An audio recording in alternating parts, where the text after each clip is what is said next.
Today on FAR180, we're going to be discussing skepticism. Have you ever had a crisis in faith? Do you feel there's something wrong with you because you have doubts? Well, if you've ever had questions about skepticism about your faith, you don't want to miss this video. Welcome to FAR180, where we connect hearts and minds and change attitudes 180 degrees. Today on FAR180, we're going to be discussing skepticism. And is it normal to have doubts? Is it biblical to have skepticism? So if you've had doubts about your faith, it's normal. The scientific and empirical methods show us that it's our human nature and our human condition to want to know the truth, wherever it might take us. It's a part of our incessant need to continually want to have validation for what we believe. It's a part of being human. And it goes back to biblical times. There are numerous examples in the Bible where even some of the greatest believers had a crisis in faith and had doubts. So, today we're just going to explore a few of my faves. First of all, in the beginning, in Genesis, the serpent approaches Eve and says, "You can't have any of that tree because God doesn't want you to know the truth." Eve gets skeptical. So does Adam. And what do?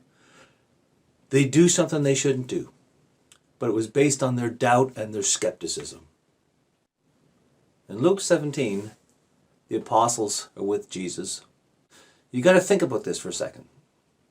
They've witnessed some pretty crazy stuff. And yet, they say to Jesus in Luke 17, "Help increase our faith. Increase our faith." Jesus replies, "You only need the faith the size of a mustard seed." You see, even the littlest bit of faith will overcome so much. In Matthew 17, the disciples come to Jesus and they say, "Why could we not drive the demons out?" And Jesus said, "Because you didn't have enough faith." Skeptical. In Matthew 13, we hear, "And Jesus did not do many miracles this day because of their unbelief." Because of their doubt. John chapter 12 tells us, "But though Jesus had performed so many signs before them, they were not believing in him." One of the greatest biblical examples of skepticism involves Thomas. That's where we get the doubting Thomas phrase from. So in that verse, Thomas comes back and he sees all the disciples are all excited. They say, "We've seen him, we've witnessed him." They're all excited, and Thomas says, "Nope, I ain't believing. Not until I see with my own eyes and I put my hands in his side will I believe." Even the greatest who walked with Jesus had doubts and skepticism. In Mark 9, a man brings his son to Jesus who's not well.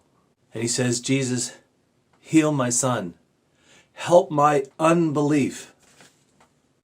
Help my unbelief." Have you ever said that? Have you ever laid in bed wanting to know the truth? See, Jesus is not going to force himself.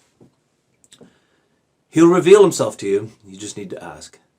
And you'll be surprised at the circumstances and the people that will be put in your path. So if you felt there's something wrong with you because you have doubts or skepticism, don't. It's part of the human condition. So until next time, when anybody asks you why you're a Christian, the answer is simple.